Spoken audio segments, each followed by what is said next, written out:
as beaming Harry collected his honour at a glamorous Hollywood ceremony and compared his love for his mother, Princess Diana, to Mary Tilman's love for her courageous son, Meghan leapt to her feet to applaud her husband with an excited standing ovation. Everyone else in the front row, including the Duchess's tennis legend buddy Serena Williams, stayed firmly seated. An embarrassing spectacle that was sad to see. Glittering gong duly received, self-serving speech made, showbiz smiles for the cameras delivered. Harry and Meghan ducked out and headed home to Montecito long before the event ended. So, as he considers his uncertain future behind the gilded gates of his Californian castle in the sun, can't the directionless Duke come up with something better to do than filming a stupefying series about polo, the rich, chinless wonders horse sport that no one cares about? If not, why not?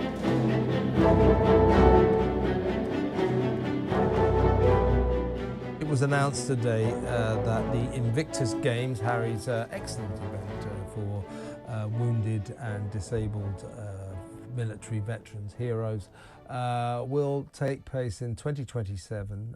It's about to unfold in Germany, Düsseldorf, over the next few days.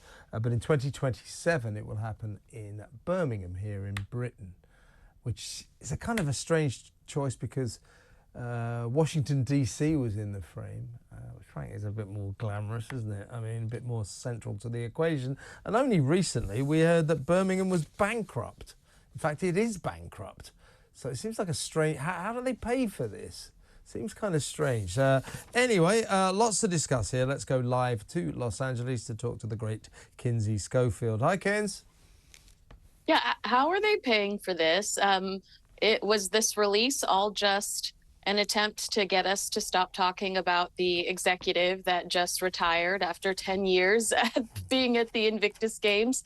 There are a lot of questions. Yeah, Dominic Reed, Harry's charity chief for the last 10 years, announced only last week that he's quitting.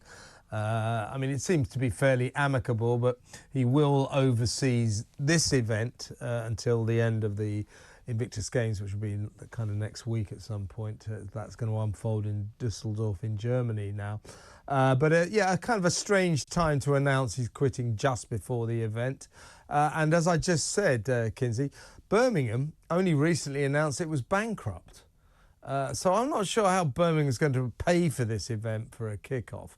But I think the real interest is it being in Britain. Maybe we'll get to why they've chosen Birmingham over Washington, D.C. in a minute. But it will be in Britain. And I predict, and I'm not the first to do so, that Harry will obviously attend, but I bet you Meghan does not. I don't think Meghan will ever set foot in this country again. I mean, I think that that's fair to say. We've seen that she has no desire to. The last time she was traveling with Prince Harry, there was a stop in London, but she didn't get... I think that she might have been papped vaguely outside of the airplane, but otherwise she was not going to touch down. She did not want her feet to touch the ground. She very much dislikes the UK because she feels like the UK dislikes her. And I agree with you. I think it's odd that they chose this venue when Invictus has become, over the last few years, something that Harry and Meghan do so much together. Meghan Markle is very much by his side. All of their Christmas card was actually a picture of them in the audience at Invictus Games. So she has very much taken this on as one of her own initiatives as well. It will be odd for her not to show up if she chooses not to. And as we've discussed in the past so many times, Prince Harry has a bone to pick when it comes to his security. He is trying to make a statement. I don't see him breaking down anytime soon and not continuing to push his agenda for better security.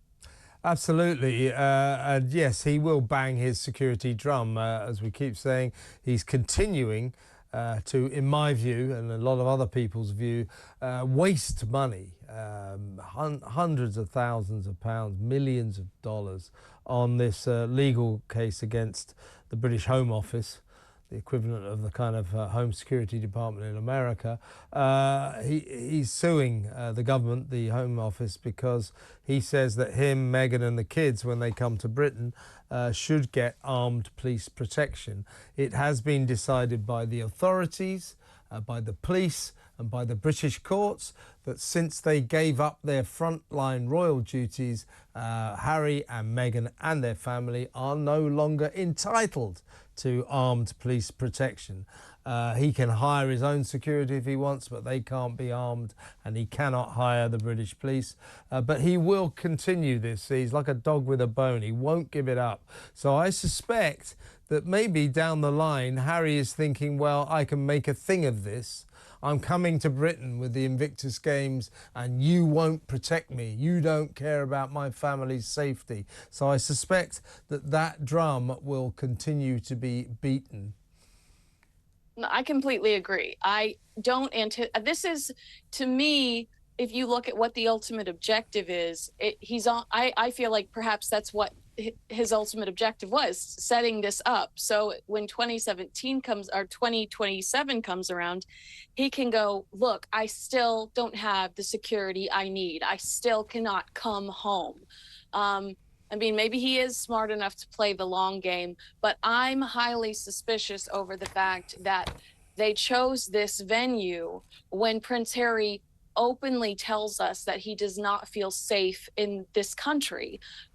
Then why would you choose this venue? I mean, actions speak louder than words, Harry. If you don't feel safe in that venue or in that country, then why would you bring, and really, truly congratulations. Tourist-wise, this will bring a ton of money to the economy. There are going to be plenty of people working this venue, food vendors that are going to see an increase in revenue. I mean, it's going to give a lot of people work. So it is a blessing. But why did you choose this route, Prince Harry? Why would you tell us that the country isn't safe enough and then potentially endanger anybody by having the Invictus Games there? And I don't think that that's true. I think it's a very safe space. But again, Prince Harry continues to tell us that that's not a place he feels safe. Yeah, he says that every time he sets foot in this country, he doesn't feel safe. His safety is compromised. And he's made it pretty clear he doesn't want to bring his family here for the same reason. So you're absolutely right, Kinsey.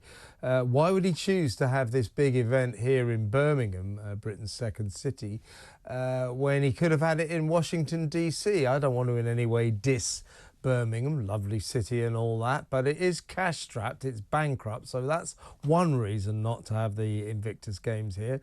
Another is, as we've discussed, Harry's obsession with his own safety and the family, the safety of his family as well. And thirdly, I mean, Washington, D.C., that's a pretty cool place to have an event like the Invictus Games. You know, the heart of America, the capital of America, where it all happens politically, where the president is. That would have been a great place to have it. I can't understand why Birmingham in Britain has been chosen over the great American city of Washington, D.C. Well, this is just speculation, but I have been asked by other members of the media if Prince Harry might be avoiding Washington, D.C. out of fear that Donald Trump will be in office at the time of this Invictus in 2027. You know, Prince Harry and Meghan Markle, specifically before Meghan Markle touched down, the Obamas were involved in the Invictus Games. We saw the Bidens involved in the Invictus Games. Now, after the Oprah Winfrey interview, Jill Biden, I think she and Joe supported them vocally, but no longer showed up to represent the United States at the actual events. Washington, D.C. would have been the perfect opportunity to get political movers and shakers in the United States to show up for you, because it's right in their own backyard. And no matter how many dish towels or jars of honey mustard Meghan Markle tries to sell us, we know that she has political ambitions because Thomas Markle has told us so. We watched Meghan campaign during the 2020 election to try to get women to the voting booth. They want these types of relationships with the elite. They want power, ultimately. That's their ultimate goal. So it does surprise me that they wouldn't choose Washington, D.C., because it would give them a lot of clout. It would give them a lot of networking opportunities. And it's a no-brainer that you would have big, influential people show up to support Harry and Meghan after a lot of falling on their faces over the years. Last question, Kinsey. I can't imagine where I got this idea from, but do you predict that Harry and Meghan will express their support for Kamala Harris? Because it's certainly not going to be Donald Trump. They've made it clear they cannot stand Mr. Trump. And they would, I think, like in some way to indicate that just like Kamala, they're woke and wonderful, and that's why they support her. How far do you think they'll go down the road of endorsing the Democrat candidate? I think that it will be subtle, but it will be intentional. And I do believe Meghan Markle wants an end. She wants an end to the Democratic Party. She needs to get her toe in the door. And I think she will endorse Kamala, because then Kamala will owe her a favor. And then Meghan will get, you scratch my back, I'll scratch yours. And Meghan's dreams come true of being an influential and powerful woman. A publicist can only get you so far in so many trophies, but politics gives you power. And I think ultimately that's where Meghan Markle's, aside from a lot of dough in the bank, I think those are her ultimate objectives. So, Pete, can you imagine what the first question is all about? I'm going to hazard a guess it's something to do with Meghan Markle. To mark his 80th birthday this week, Thomas Markle has begged Meghan to call him and let his grandchildren see him for the first time. Is it true or is it false? Well, I know for a fact this is true, and I don't really like families that air their laundry in public. I just think it's very un-British, and I don't really like it with these kind of stories. I also don't like families that withhold their grandkids from their grandparents. I think that is a level of cruelty. How damaging has she been to Britain in America? I mean, I think at first there were some headlines. Like, I think everybody's saw that royal wedding, was very excited about it. It was an American. It was kind of a romantic story. But now, I mean, especially since she started trashing the royal family, that Oprah interview a few years ago, the very self-absorbed, it's just But has she cringy. persuaded, No. the United States of America that British people are very racist? No, Because I will say she one has thing. not. I will say one thing. And I know every Brit says this. Look, there is a history of slavery in America, and I get that. We just looked through and went, we didn't know she was black. I agree. And that I might didn't know seem she was black. silly, but in Britain, there isn't the historical damage that slavery has, that America has to suffer. And look, I mean, I didn't even know she was black either, and I don't think it's done any damage. I don't think people look at Britain and think they're racist, especially in London. I mean, as a matter of fact, it's quite the opposite. I mean, the news and everything that gets shown in the United Kingdom about London looks like there are no more English people living in London. But these people seem to think that they should air their dirty laundry. And that's the bit that's really weird, because you have a sort of a two-stage feeling to this story. You go, oh, you know, that's really sad that it's come to that. And then you go, well, hang on, he's actually just press released that. He's probably even sold the story. He's made money off the fact that he's got a family grievance that he's airing. Now, I don't care, actually, how the royal family get around. It's just, if you're going to lecture me about green issues, which King Charles and Prince William do obsessively, we've all got to save the planet, we've all got to change our lifestyles, got to help the environment. You know, it's that annoys me. I don't care what they do, but because they're lecturing me about greenery all the time, I take great exception to the news today that they've decided to buy 2 gas-guzzling new helicopters to ferry the royal family around in the most environmentally unfriendly way imaginable. Absolute right royal green hypocrisy. Yeah, the thing is, Kevin, that I actually think it would be great if our king took a leaf out of the book out of his mother. Everyone loved the Queen. She never pontificated on how we should live our lives. She demonstrated virtue, commitment, loyalty, and a love of the people to make up their own decisions. The British people historically have made up their own decisions about how we do things. Now, we're told about these green helicopters. It's insulting. Let's take it on its own terms. We're being lectured like the guys who go to Davos in limousines and private jets, about how we should limit our consumption, turn our gas down. Maybe we should have blackouts with net zero. All while we're being virtue signalled and gaslit, being told how we, the little people, should reduce our carbon footprint, whilst the great and the good, as you've just explained, should continue to lecture us. And actually, it would be much better if, with the monarchy, he could emulate the kind of commitment and service and value and virtues that his mother did. Many people queued up to pay their respects to her. Throughout the 20th century, the Queen was a consistent, and yet now we've got this new wokerati, let's call it what it is, telling us that we have to behave in a certain way, we have to limit our impact, when actually the great thing about humanity is about our innovation. It's about our commitment to transformative technology, energy that can be robust, wealth creation for everyone, not limits, not turning the taps off, not stopping our electricity or gas. And I think it's highly insulting. And that's why together we're saying no to net zero. Go to no to netzero.uk, join the togetherdeclaration.org. We've got a big event, Kevin, on the September the 20th, over 2,000 people. We'd love you to join us and your viewers. Together is going to be robust about challenging these egregious suggestions and these nudges and these prompts, particularly at a time we see that the Labour Party, the new government, are telling us we shouldn't have North Sea oil, we should have low emission zones, we should have digital ID to monitor us all. We're not having it. The British public is not stupid. It's time for this to end.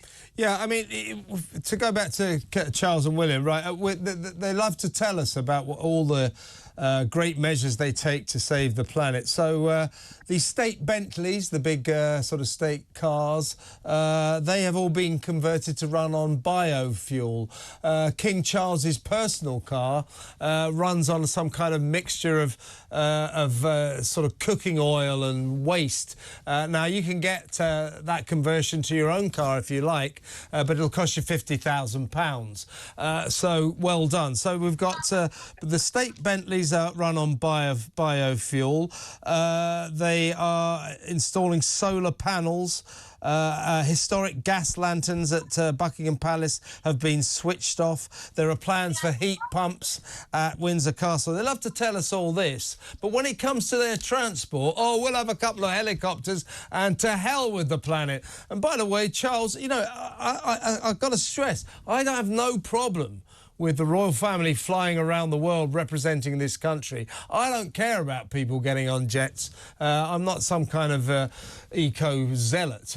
Good for them. But don't do it if you're going to constantly lecture us about the evils of climate change and everything that we, the little people, must do to save this world. This man tried to cause a revolution in America. This man is the enemy of democracy. No, he's not. He's the next bloody president.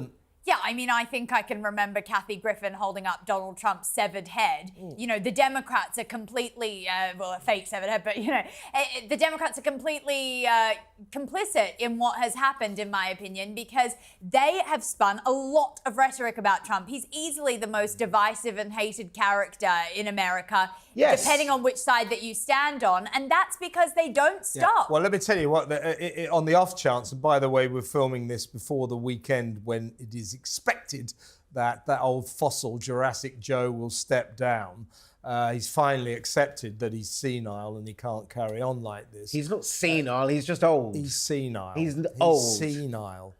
He's senile. Trump is just as mental, by the way. He's got dementia. Hey, Simon, he's got dementia. If he was just old, then he could be the president. Yeah. Donald Trump is old. He's got his marbles. He's got his Trump does not have his marbles. He does. And just to go back to something... Speaking of the you're just as bad as Amanda Seales. You've got Trump derangement syndrome. I do not have Trump derangement syndrome. By the way, when you say he's hated across America, if that old fossil does continue to stand as the Democrat candidate, come November the 5th, when it is the presidential election, you're going to find that that old git, is more hated than Donald Trump, because Donald Trump will thrash him in that election. I do not want... That will prove it, won't it? I don't want Biden to stand. I think ego is getting in the way. I hope that Biden stands down. Trump is mentally deranged. I'm sorry, but Yeah. he is. See, and look, also, look. and You're also, just proving just my let me point. finish. And You're also, proving my point. And also, a man who stands up and says, "I'm not going to allow any more Muslims into the country," is exactly like the man who stands up and says, "What are we going to do about this Jewish problem?" People liken Trump to Hitler actually repaired because ties of the with Israel, because but of the okay. because of And the when stuff. did he say, what are we going to do about this Jewish problem? When did No, he I'm say saying Hitler said that. Trump Oh, said. well, you're likening Trump him saying... said. Oh, come Trump on, said, shut up. we're not going to have any. Shut up. I'm going to have Just a shut Muslim up, ban. Simon. I'm going to have a Honestly, Muslim ban. This is madness. That is banning This a is religion. Mad. You're mad. That is banning. You're mad. That is You're banning mad a religion. with Trump derangement syndrome. You're mad with it. I need to pull you out of Trump's insane backside. With Trump derangement You syndrome. love What Trump. on earth? You're This is so the far. problem. Absolute This is the crap. problem. You're so far up his Absolute crap. backside. All I can see is Isn't your he, Samara? shoes. Shut up. Let the lady speak. No, Simon, honestly... I know you don't like women speaking. Yeah, You like to talk yeah, over them. exactly. I mean, look, I think... Thank you, Kevin. I love women speaking, just not let me you. speak. You love women speaking as long as they know their place, right? Indeed. Samara, Look. say something intelligent because we've had nothing but deranged nonsense from this idiot. Say something intelligent, Samara. When you compare Hitler to a Nazi, the amount of people That is bad, yeah, man. it's Hitler to a Nazi. Oh my God, when you compare Trump to a Nazi, it's ridiculous. I think that you really need to tone it down. It's this type of rhetoric that got him shot in the first place. You're exactly the problem, Simon. You're the problem with the other Really, side. man. You're sort of comparing him to Hitler. So wait there, wait there. You must see that is Trump derangement. So wait there, syndrome. I He's need not to- Hitler. I need to catch up. Okay, is it Meghan's fault that Amanda said that, or is it my fault that Trump got shot? No, it's because Meghan's- within 10 minutes we've gone from Meghan shouldn't be friends with this woman to Simon, you're the reason that Trump got shot. I mean, you've got to have some levity. You've got to have some levity with this. What have I got to say? The funny rhetoric. side of the assassination. You've got to attempt. have some levity with this situation. Trump created an atmosphere that the Democrats play into, and both sides are almost as bad as one another in the way that they create this toxic, aggressive, nasty atmosphere against one another. Yeah, by saying things like, he's like Hitler. However, Listen. when Trump started by saying, I want a Muslim ban of all Muslims coming into the country, that is the sort of thing that Hitler says. No, we're not having it. We're not having it. You two are the Shut up! deranged It ones. is time for a bad ad. With the palms gently swaying in the breeze and the garden in full bloom, it's a pleasure to buy from Knowles Caravans. Isn't that right? Oh yes, from people who care about their customers. And take great pride in their product. Choose from Knowles Island Star range or their great selection of quality used vans. And you'll love the way they do business. Knowles Caravans, Knowles Caravans, Knowles Caravans, Knowles Caravans. I mean, there's another advert from your fine country. It's Australia. I'm surprised that you're surprised, Kevin. Yeah. And you'll be interested in that because you're a caravaner, aren't you? Lovely. I like nothing better than spending my weekends. My Trump deranged. My Trump deranged. I just go there rocking back and forth. Get in your caravan going, and you go, Trump. Trump's Hitler. I think that should be Biden's retirement plan. Go to Knowles Caravans, get your caravan, and get the hell out of the White House. Your caravan would be full of posters of Trump all over it, which you'd go into and sit there going, yes, oh, Mr. All over the outside. Jesus Go candles. Donald. Make America great again. I'm going to get a caravan like that. Actually, I keep having a row with my wife. This is a secret, but Come on then, let's I want to share. go on a mobile home holiday. Tell you, Yeah, I hired target one. audience Hired one reach. for a week.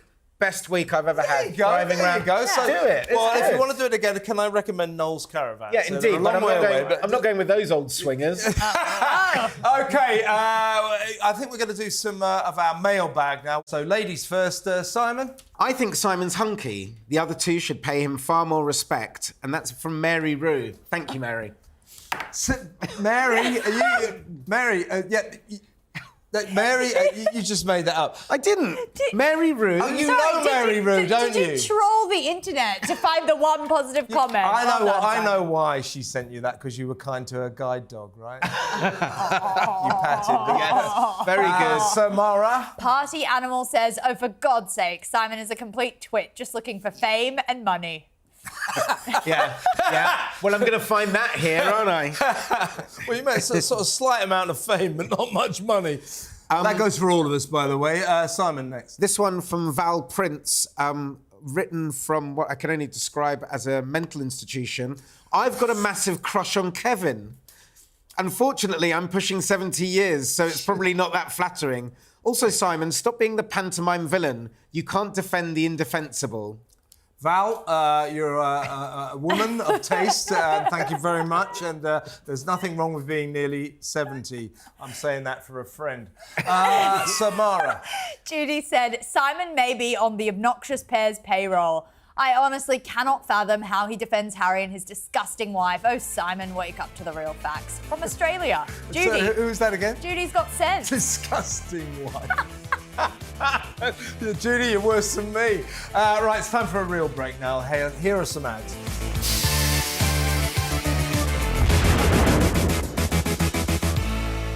What just happened?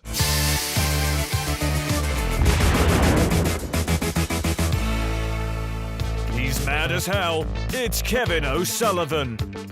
Let's talk about diversity, equality, and inclusivity. DEI for short. The thoroughly modern, woefully woke obsession that took over the world and turned it mad. So mad, it nearly got Donald Trump killed, thanks to a pathetic Secret Service chief who prioritised the health and safety of her diminutive little female agents over the health and safety of the 6'2" tall presidential candidate they were supposed to be protecting.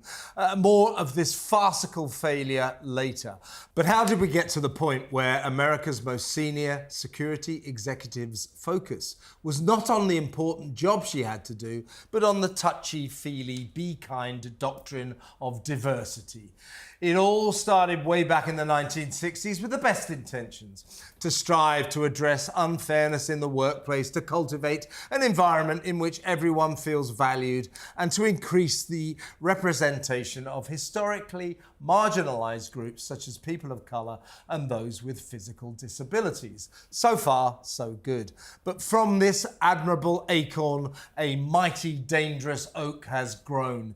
DEI has evolved into a frightening insanity that threatens our very future. A magnet for vacuous virtue signalers, it is now the all-powerful enemy of common sense, the crazed cause of deranged decisions that defy belief. Britain's Ministry of Defence shells out £3.4 million a year on a vast army of 62 staff whose sideshow role is to effectively hold hands and sing Kumbaya. Wouldn't that money be better spent on, I don't know, soldiers, tanks, warships, fighter jets, weapons, that sort of thing? You know, the kind of stuff that actually defends the nation. Ludicrously, the MOD's highly paid DEI divisions style themselves as protecting the protectors. From what? The horrific prospect of toiling alongside male and pale Caucasians. Meanwhile, the UK's National Health Service employs 800 diversity officers at an astronomical cost of a staggering £40 million.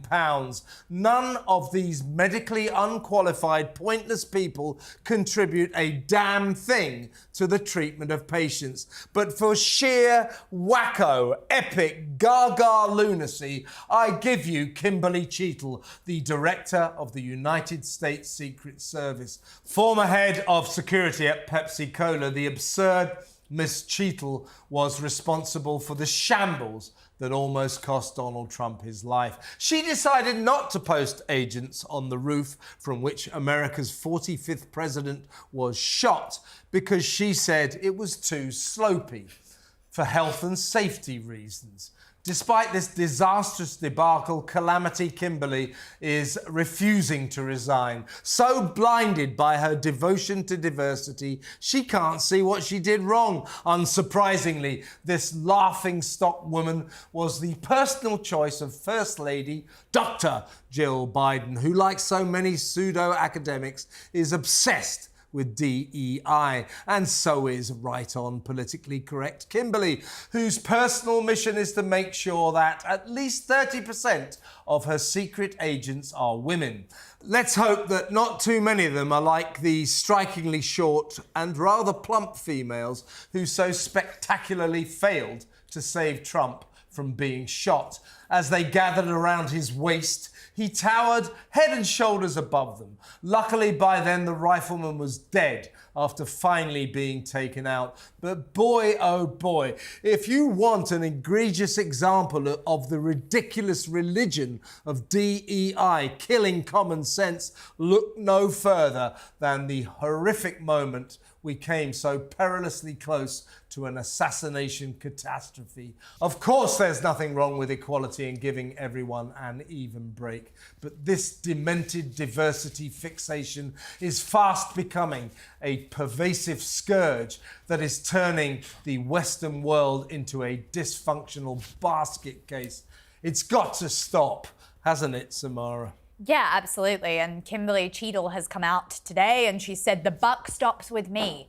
All right, how about taking accountability for what happened then? Because I've really seen absolutely zero accountability on her part for what happened on, was it Saturday, Sunday now? Saturday. So, yeah, Saturday. So I just think that it's absolutely, you know, a real travesty. And it does show that when we hire people just to tick a box, this is kind of what happens. Yeah, I mean, the thing is, Simon, you know, I'm not against diversity. You know, we work for a company that's got a diversity department. There's not too many people in it. You know, fine, you know, and I'm all for what diversity is supposed to be about, giving people an even break, you know, giving people of colour who used to be marginalised an even break, people who have disabilities, and particularly in Britain to smash the class system, to hire people on their merits rather than their posh parents' ability to afford public schools. I'm all for that, but it has gone way over the top. It is now an absolute insanity, as I say, is turning us all into a basket case. And, you know, Kimberly Cheadle, you know, I was a bit worried about my officers because that roof was too slopey. It wasn't very slopey for a start. It certainly wasn't too slopey for that little jerk to get onto the roof and try and kill Trump. This is insane. And then she goes on to television and says, well, that's why I did it. She's, as I said, she's so blind to her diversity insanity that she can't see she did anything wrong. This is really dangerous. Look, a lot to unpick there, as usual. I mean, I think that diversity, inclusion, and giving a voice to underrepresented groups is a good thing. Like you say, and that's good. Yeah. Unfortunately, this sometimes goes to the extreme, which then has to be pulled back because... But it's not being pulled back, that's the problem. Because people... Also, the extreme in this case was the president being almost shot in the head. Yes. Wednesday, when poor Steve Martin was uploading pixelated images to a photo sharing app to celebrate lots of Emmy nominations for The Only Murders in the Building, Prince Harry and Meghan Markle must have stared longingly at Harry's Pat Tilman trophy, wondering where it all went wrong. This year, David and Victoria Beckham's Netflix docuseries snagged 5 different nominations. Beckham was nominated for Outstanding Documentary Series, Cinematography, Picture Editing, Music Composition, and Directing. By contrast, Heart of Invictus received none. Oh, none. But remember that time Live to Lead got 0? I'm sorry, 0. Well, that's okay, because Harry and Meghan got... Well, I mean, it gave a lot of people a headache. Maybe the Emmys are the one award show that you can't buy or bully your way into, allegedly, for legal reasons. Don't worry, Harry. I'm sure your polo show is a horseshoe-in for another shiny piece of plastic for your Montecito mantle. Actually, some commentators are questioning whether their continuous Emmy snubs might jeopardize their future relationship with Netflix. Hollywood is a notoriously small town, and perhaps their behavior towards past producers and production companies has circulated amongst members of the ATAS nomination and voting group. Are you surprised that Harry and Meghan haven't scored any Emmy nominations? I want to talk to you quickly about President Trump, because the one thing that I feel like could be keeping Harry and Meghan silent throughout this campaign season is that President Trump did threaten to deport him. So maybe they don't want to push his buttons. Like, could they potentially stay quiet throughout this process? Because Donald Trump has said, if I find out that you were given any special privileges, I'm going to reverse course. I'll tell you what I like, what British people like about Donald Trump. You know, you'll hear a lot from the usual woke brigade. Oh, we hate Donald Trump. He's so awful. He's a racist. He's a sexist. But there's a difference between the chattering classes on both sides of the Atlantic and the real people.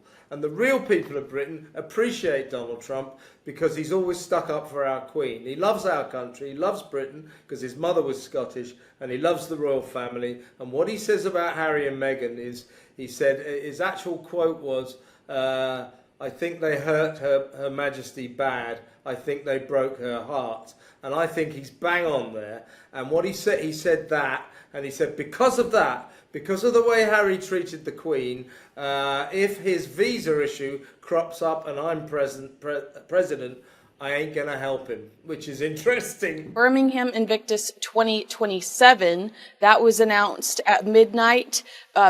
This is Prince Harry choosing Birmingham over Washington, D.C. I can't even feign interest in this right now because it's so far away. But the debate is whether Meghan Markle will show up at this 2027 Invictus Games. I don't even know if they're still going to be married. So really, what are we doing here? Yeah, well, I don't think she will, and I think this is very strange. All of this, I think it would have been a great move for the Invictus Games, to take place in Washington D.C. But for some reason, he's decided to come back to Britain, and she won't come. I mean, she won't come for two reasons. Because he will still be bleating on about the security risks to his family. He's still wasting, millions of dollars. It's over £1 million, and he's still spending the on this fatuous, pointless lawsuit against Britain's Home Office, the Home Security Department, in American terms, because when he comes to Britain, or when his family come to Britain, or Meghan and him, they are no longer entitled to armed police protection. So cops with guns, they don't get. He's furious. I mean, this is an old story. He's been pursuing this now for a couple of years. He's furious because he says he should get armed police protection. It has been decided by the authorities here, by the police, by the special body that looks after the security of the royal family, and by our courts, that Harry and Meghan, since they're not frontline working royals, do not warrant armed police protection. But he will not let this drop, and he will still be moaning on about it, I guarantee you, in 2027, because he's suing the Home Office again, but he'll lose the case. There's no doubt about it. For some reason, he seems to want to take great mountains of his own money and set fire to it and just pour it down the illegal drain in Britain. He's not going to win that case. So in 2027, he'll still be banging the drums and say, oh, well, my wife and my kids can't come because it's not safe. It's not safe. So that story will still be trundling on, and you have to wonder why he's chosen Birmingham over Washington, D.C. Maybe because he wants to make this point again. I think you're right. It's like he weaponizes this idea to hurt his family PR-wise, to say, my children aren't even safe in my father's country. And it's just kind of like, Harry, he would ensure that you were safe, but because you're so ridiculous and over the top about everything, people hesitate to help you and to do nice things for you. Because you're just, and then I accidentally said earlier today, because I was kind of caught off guard with the question, I was like, I don't think she's been there since the Queen's funeral, but that's not right. She's been there twice. She just refused to get off the plane on their way to, on their way to, where were they headed? She was on her way to Germany, wasn't she? I do believe, to Dusseldorf. Yeah, and they just Invictus Games events, I think that she just got stuck on a plane that went via London. But will she ever step out of an airport here again? I say no. And, Harry will say, well, it's because of the safety aspects. From her point of view, it's not that. The reason that Meghan doesn't want to come to Britain is that she knows that everybody here hates her now. They really don't like her. A recent poll revealed that those who are even prepared to give her the time of day, even prepared to ever think about her in this country, 18%, 1/8. What is that? 82% couldn't give a damn about her anymore. She knows she's not liked. She doesn't like the Brits, and we don't like her. And she loves to be loved, so she ain't coming back here because she knows she'll get booed. She'll get booed by the crowds. So a mixture, a kind of toxic cocktail of Harry's insane obsession about the safety of his family, which, by the way, isn't really about the safety of his family. It's about his status. He wants the same status as the rest of the royal family. They get armed police protection. Why shouldn't he? Because you don't do any work. That's why. Yeah. You have quit, to work. you quit your job. You quit your job and you quit your family. Yeah. You quit your job and you quit your family. Exactly right. So it's a toxic mixture of that and Meghan's surefire knowledge that everybody in Britain doesn't like her, and if she comes here, she'll get booed. Those two factors put together means we will never see Meghan in this country ever again, in my view.